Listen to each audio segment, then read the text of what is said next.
हमारे चैनल में आपका बहुत बहुत स्वागत है। सभी को मेरा नमस्कार। राधे राधे। रक्षाबंधन आने वाला है और राखी की तैयारी जोर शोरों पर है।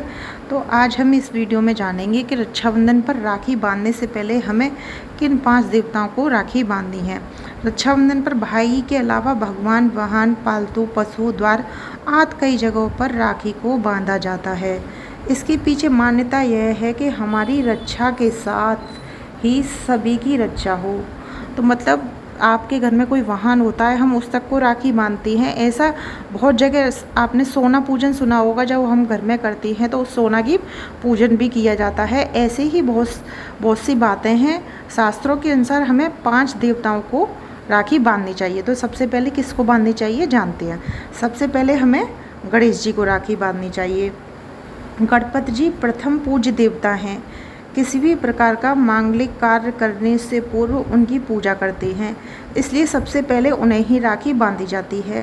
गणपति की बहनें अशोका, सुंदरी, मनसा देवी और ज्योति हैं। देखिए, जब भी हम कोई शुभ काम करते हैं, शादी भी होती है, आपने शादी का कार्ड भी देखा होगा, तो वहाँ सबसे पहले गणपति जी को देखा होगा। तो कोई भी काम किया जाता है उसकी शुरुआत गणपति जी से होती है, और गणपति जी को विघ्नहर्ता भी कहा जाता है। इसलिए सबसे पहली राखी हमें गणपति जी को बांधनी चाहिए, क्योंकि वो विघ्नहर्ता हैं। हमारी जितनी भी समस्याएं होंगी, जितनी भी होंगी, सब दूर होंगी। इसलिए पहली राखी हमें गणेश जी को बांधनी चाहिए। अब जानते हैं कि दूसरी राखी हमें किसे बांधनी है।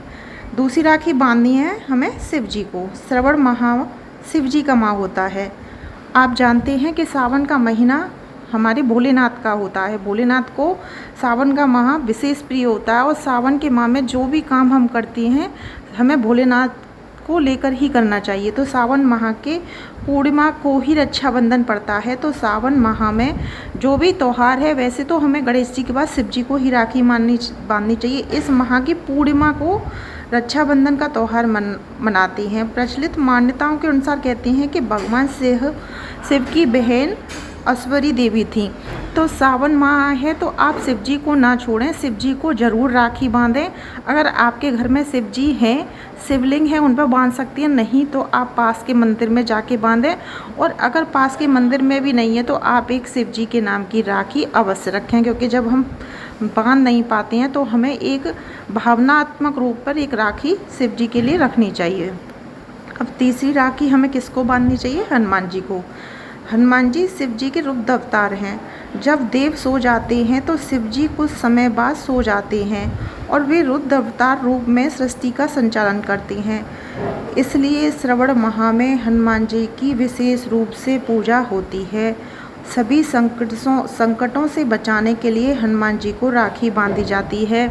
आपने सुना होगा महावीर हनुमान, भूत पिशाच, मतलब जो कोई भी हमारी परेशानी होती है उस सब से हमें हमारे हनुमान जी बचाते हैं। तो जिस तरीके से हमने अभी आपको बताया कि 2 राखी हमें बांधनी चाहिए, एक हनुमान जी को, एक शिव जी को, इसी तरीके से हमें हनुमान जी को तीसरी राखी बांधनी चाहिए। तो तीसरी राखी आप हनुमान जी को बांधें इस रक्षाबंधन। और 5 राखी जो हम बताएंगे देवताओं की, वो 5 राखी आप बांधें, उसके बाद ही आप अपने भाई को राखी बांधें। तो चौथी राखी हमें बांधनी है लड्डू गोपाल को। शिशुपाल का वध करते वक्त श्री कृष्ण के हाथ से खून बहने लगा, तो द्रौपदी ने अपनी साड़ी का पल्लू फाड़कर उनके हाथ में बांध दिया था। इस कार्य के बदले में श्री कृष्ण ने द्रौपदी को संकट के समय उसकी रक्षा करने का वचन दिया था। ऐसा भी कहा जाता है कि जब युधिष्ठिर ने भगवान कृष्ण से पूछा कि मैं सभी संकटों को कैसे पार कर सकता हूँ, तब कृष्ण ने उनकी तथा उनकी सेना की रक्षा के लिए राखी का त्यौहार मनाने की सलाह दी थी।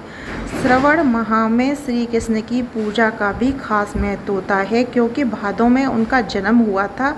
तो 1 माह पूर्व से ही ब्रजमंडल में उनके जन्मोत्सव की धूम रहती है। देखिए, हम जब राखी मानते हैं, घर में लड्डू गोपाल होते हैं, तो हम उनको भाई भी मानते हैं, बेटा भी मानते हैं। तो लड्डू गोपाल हमारे पूरे घर को चलाते हैं, क्योंकि लड्डू गोपाल की घर में पूजा होती है तो हमारे घर के सदस्य होते हैं। तो हमारा जो भी बुरा होता है उस सबसे हमें हमारे लड्डू गोपाल बचाते हैं।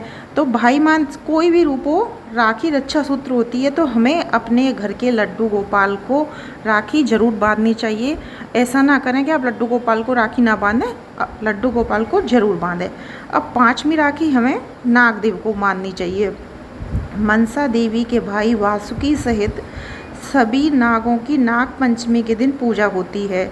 रक्षाबंधन पर नाग देवों को भी राखी अर्पित करने की परंपरा है। नाग देव सभी तरह के सर्प योग और भय से मुक्त करते हैं।